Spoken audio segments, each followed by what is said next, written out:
एवढा त्रास झाला होता, एवढे स्टिचेस पडले होते बा, असं झालं, मग तसं झालं, मग हे करावं लागलं, मग ते करावं लागलं. असं काही वेळा त्याच्यामध्ये काही चांगले अनुभव असतात तर काही वाईटही अनुभव असतात. गरोदरपणामध्ये जास्त तूप खा, तूप खाल्ल्याने लेकरू सरकन बाहेर येईल आणि नॉर्मल डिलिव्हरी होईल. नमस्कार, श्री स्वामी समर्थ मैत्रिणींनो, तुम्हा सर्वांना सुआरोग्य लाभो स्वामी चक्रमेने ही स्वामी चरणी प्रार्थना. आज आपण पाहणार आहोत की नॉर्मल डिलिव्हरी मध्ये आपल्याला कोणकोणत्या गोष्टी उपयुक्त ठरतात किंवा फायदेशीर ठरतात, याच विषयी आज आपण जाणून घेणार आहोत. चला तर व्हिडिओला सुरुवात करूया. गरोदर काळात नियमित तपासणी करणे, डॉक्टरांना वेळोवेळी जाऊन भेटणे, त्यांनी सांगितलं त्यांच्या सल्ल्यानुसार अवयव वेळेवर मेडिसिन घेणे किंवा सर्व तपासण्या करणे, जसे की सोनोग्राफी, हिमोग्लोबिन किती आहे ते तपासणे, थायरॉइडची तपासणी, ह्या सर्व तपासण्या करणे गरजेचे आहे. नॉर्मल डिलिव्हरी होण्यासाठी 3 S खूप महत्वाचे असतात. ते 3 S कोणते आहेत ते जाणून घेण्यापूर्वी जर का आपल्या चॅनलला पहिल्यांदा व्हिजिट केली असेल तर प्लीज आपल्या चॅनलला सबस्क्राईब करा. त्या बाजूला बेल आयकॉन आहे त्यावर क्लिक करून ऑल वर क्लिक करा, जेणेकरून अशाच नवीन व्हिडिओची नोटिफिकेशन सर्वात अगोदर तुमच्यापर्यंत येईल. आणि हो, व्हिडिओ जर का तुम्हाला हेल्पफुल वाटला तर लाईक करायला पण विसरू नका आणि इतरांसोबत नक्की शेअर करा हा व्हिडिओ. आणि शेवटी कमेंट करून नक्की सांगा हा व्हिडिओ कसा वाटला. तर त्यामधील पहिला यस आहे तो म्हणजे स्ट्रेंथ म्हणजेच ताकद. तुमच्या शरीरामध्ये ताकद कशाने येणार आहे, त्यामध्ये आहे की जसं की हिमोग्लोबिन आहे, कॅल्शियम आहे.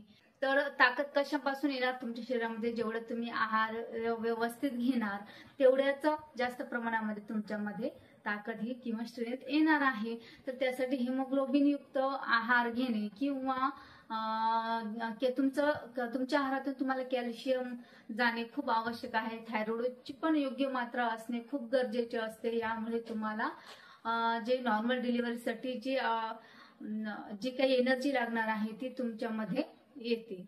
यामध्ये दुसरा यश जो आहे तो आहे स्टॅमिना. स्टॅमिना म्हणजेच आपल्या अंगी असणारी जी सहनशक्ती आहे, तर ती सहनशक्ती आपल्याला असं ऐन वेळेला येणार आहे का, ते आपल्याला अंगीकृत आणावी लागणार आहे. तर त्यासाठी काय करावं लागणार आहे, आपल्याला योग्य प्रकारे व्यायाम करावा लागणार आहे, घरातील काही छोट्या मोठ्या ऍक्टिव्हिटी करावं लागणार आहेत आणि यापासूनच आपल्या अंगी जी आहे ती सहनशक्ती यायला लागते.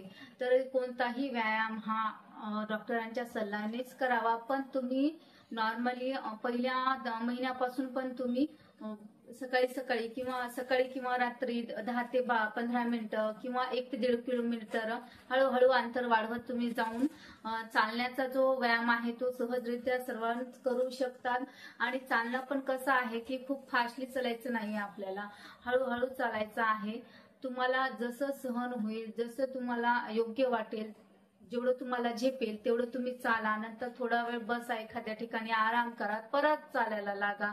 म्हणजे तुम्हाला धाप लागेल, खूप सारा घाम येईल, असं आपल्याला करायचं नाहीये. तर यामुळे पण तुमचे जे स्नायू आहेत ते लवचिक होत असतात आणि आपल्याला आपली बॉडी जी आहे ती हळूहळू नॉर्मल डिलिव्हरीसाठीही तयार होत असते. चला तर बघूयात राहिला आता तिसरा यस. तो कोणता आहे तर तो आहे स्ट्रेस. म्हणजेच ताणतणाव. यापासून आपल्याला दूर राहायचे आहे.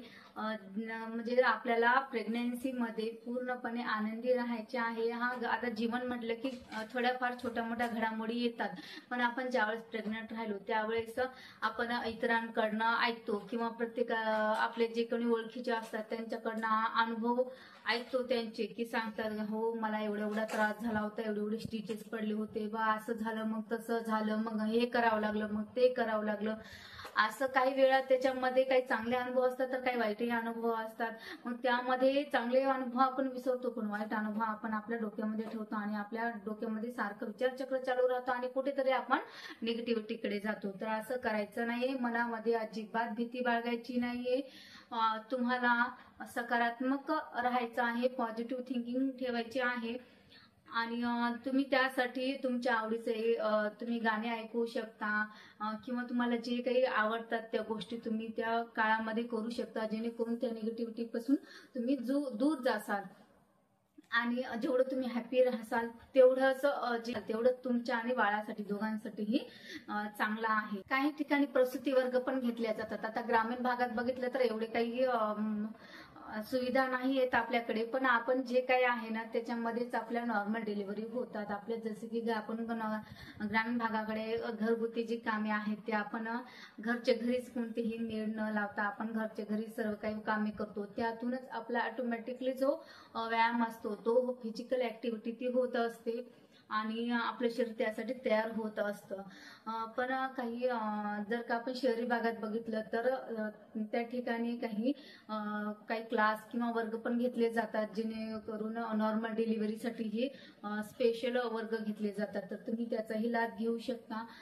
त्यामध्ये तुमच्याकडनं वेगवेगळ्या ऍक्टिव्हिटी करून घेतल्या जातात. याच्यामध्ये पण पहिल्या तिमाहीमध्ये वेगळा व्यायाम असतो, दुसऱ्या तिमाहीमध्ये वेगळा व्यायाम असतो आणि शेवट्याच जे तिसरी तिमाही असते तर त्यामध्ये पण वेगळा व्यायाम केला जातो. तर तुम्ही कुठलाही व्यायाम हा असं खूप तुमच्या ओटीपोटावरती किंवा तुम्हाला खूप जास्त कष्ट करावे लागतील किंवा खूप जास्त ताण येईल असा कुठलाही व्यायाम करायचा नाही. जो काही व्यायाम आहे तो डॉक्टरांच्या सल्ल्यानेच करायचा आहे.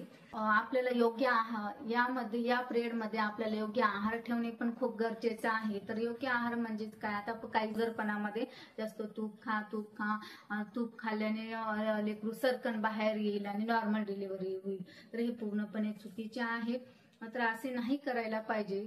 असताना तूप खाणे गरजेचे आहे किंवा चांगले आहे, ते काही वाईट नाही, पण ते योग्य प्रमाणात घेणे आवश्यक आहे. जास्त जर तूप आपण आहारामध्ये घेतलं तर त्यापासून आपल्याला बीपी, शुगर ह्या जे प्रमाण आहे ते वाढण्याची शक्यता असते. आपलं वजन पण वाढतं, त्यामुळे स्थूलपणा अंगी येतो आणि आपल्याला ज्यावेळेस नॉर्मल डिलिव्हरी मध्ये आपल्याला कळा येतात आणि बाळाला पुश करण्याची वेळ येते त्यावेळेस आपण हे करायला आपल्याला अवघड जातं किंवा अशक्य ठरतं. त्यामुळं आपल्याला तूप खायचं आहे, पण ते योग्य प्रमाणात खायचं आहे. दिवसभरामध्ये तुम्ही किती तूप खाऊ शकता, तर 4 ते 5 चमचे आपण दिवसभरामध्ये आहारामध्ये आपण तूप घेऊ शकतो. मग आपण त्याचे लाडू बनवून खाऊ शकतो किंवा आपण एखाद्या भाजीवरती, वरणावरती, भातावरती किंवा पोळीला लावून पण आपण तूप ते 4 ते 5 चमचे घेऊ शकतो दिवसभरामध्ये.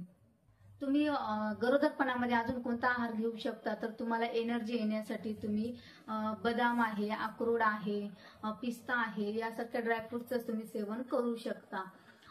तुम्ही याच्यासोबत खजूरचं पण सेवन करू शकता, पण ते जास्त प्रमाणात नका घेऊ. खजूरमध्ये आयरन पण असते, त्यामुळे आपल्याला एनर्जेटिक फील होते खजूर खाल्ल्याच्या नंतर. गरोदरपणामध्ये आपल्याला चुकीचा आहार घ्यायचा नाही, हे मात्र लक्षात ठेवायचं आहे. जसे की स्पायसी खूप जास्त खायचं नाहीये, तेलकट, तुपकट किंवा बाहेरचे पदार्थ आपल्याला टाळायचे आहेत. खूप जास्त थंड पदार्थ पण आपल्याला घ्यायचे नाहीयेत.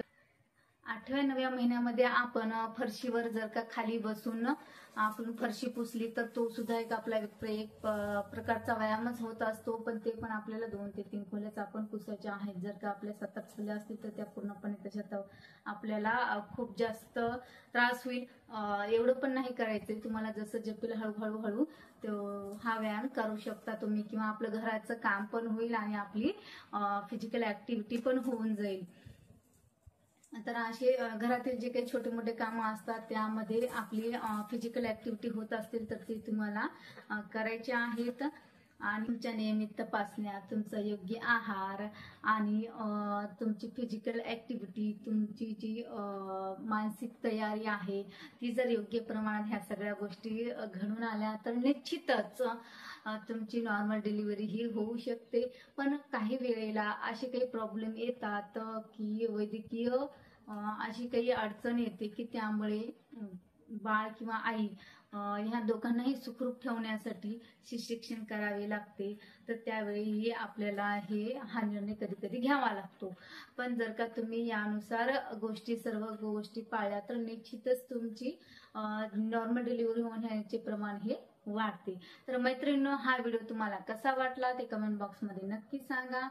आणि असेच हेल्पफुल तुमच्यापर्यंत व्हिडिओ आणण्यासाठी मला प्रोत्साहन भेटते. फक्त तुम्ही त्यासाठी लाईक करा. तर चला भेटूयात पुढच्या व्हिडिओमध्ये. तोपर्यंत श्री स्वामी समर्थ.